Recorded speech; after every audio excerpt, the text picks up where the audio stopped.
Hey babies, what's up, my baby? If it's your first time, hi, I'm Gaia. Okay, if you're returning, that's what's up. We've been ganging.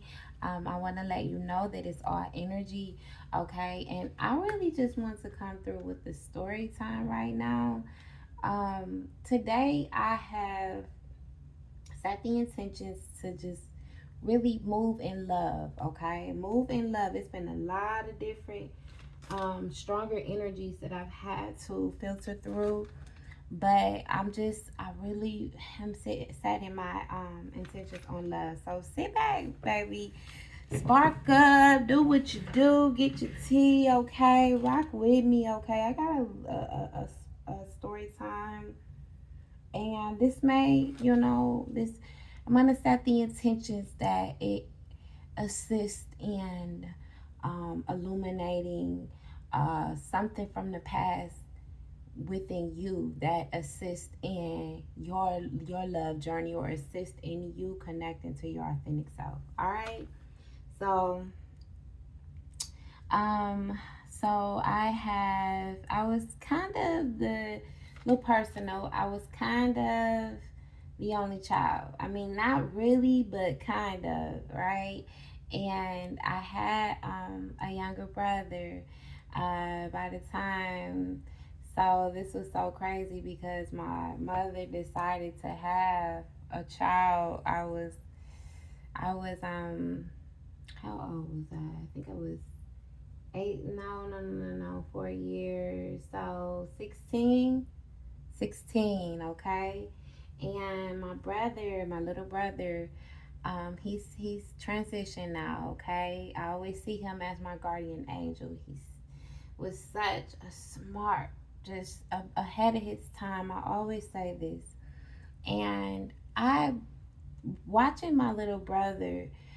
He had a lot of different medical, what they would call like medical problems. Like so, he had a shunt, like a feeding. He had a shunt in his head, which is he had hydrocephalus, which is like too much water on the brain. Okay, and then he also had what is called he had a shunt. So like I mean, yeah, I said a shunt, but he had also like a feeding tube and in his belly, and they also diagnosed him with cerebral palsy. Okay, so it's just a lot of different things going on. But as he passed, I always say that that was like really um, my time that I really started like cause I knew it was something in me that knew that he was, besides him being sick, he always was like a fighter. He always was a warrior, but it was something in me that knew that um he was, that this was it though, like this that he didn't have much time and beyond what the doctors were telling us, because I always had a mindset, and I was like brought up to have the mindset that we can heal whatever, but whatever is in our, whatever illness in our body. But most importantly, my brother taught me that watching my brother heal himself was just a reminder for me that no matter what's going on, that if we set our mind to it, we can heal.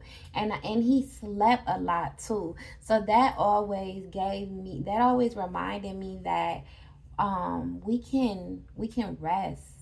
I mean, when in our resting state is when we heal the most, okay. So I want to, but this is the part that like I'm being guided to talk about, because there's just a lot of different things going on in today, like in the now and today, that I just don't 100% agree with, because of the experience that I had with my brother. Okay, so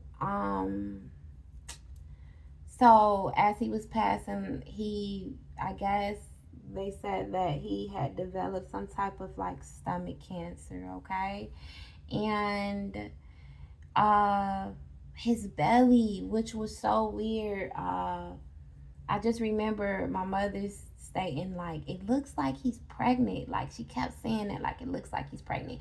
And I remember that we were treating him with black seed oil.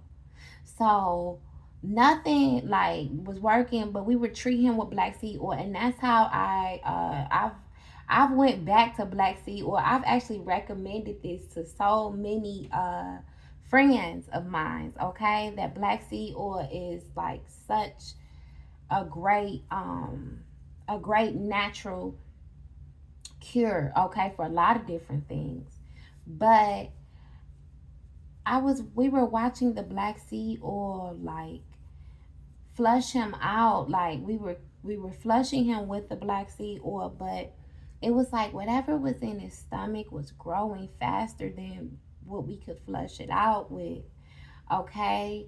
And the reason to this day that I really have all I've been more towards the holistic, besides my upbringing, besides my cultural background, besides any of that, because that also has a significance in it as well. But why I've always leaned more towards the holistic remedies and the natural remedies is because when he passed, this was so heartbreaking for the family, but also myself, that like the doctors that were treating him, they wanted, like, before he passed, they wanted to like split my brother open, and like they wanted to make an incision from like his so from his chest all the way down to like his growing area. And they kept one and they kept saying like we want to look into it, we want to study it, we want to see what's in there. And he was still alive during this time, okay? And that was just one of the hardest, like, I think that broke a piece of us, me, my father, and my mother. That broke a piece of us in different ways, okay? In different ways for sure. But um this is why I still don't resonate with, like, I get saving a life and all of those things, but this is why I, to this day, I still do not resonate with uh primary physicians, uh, primary doctors. Okay, I can't even say the word right now, but the medical industry.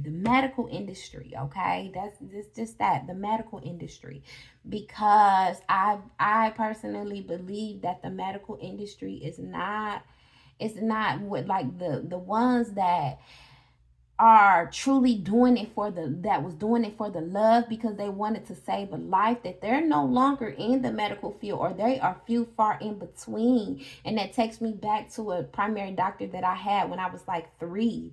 I loved him. His name was shout out Dr. Gogate. I shout out, okay, wherever you are, if you're still alive. I loved him, and I'm not saying that all of them are the same, but they're few far in between that do it for the love, that do it still for the healing, okay? Because whomever we were dealing with, this was not for the love, it was not for the healing, it was just for the research, okay? And that this is why now I really try hard to work on just the holistic remedies, okay? And if I don't know how, that's why we got a handy dandy Google search. That's why there's medical dictionaries. That's why there's holistic books. That's why there's all different things that we can research, okay? Because nowadays, instead of, the physician telling you, hey, well, do this or do that, they're going to prescribe you all this different stuff that,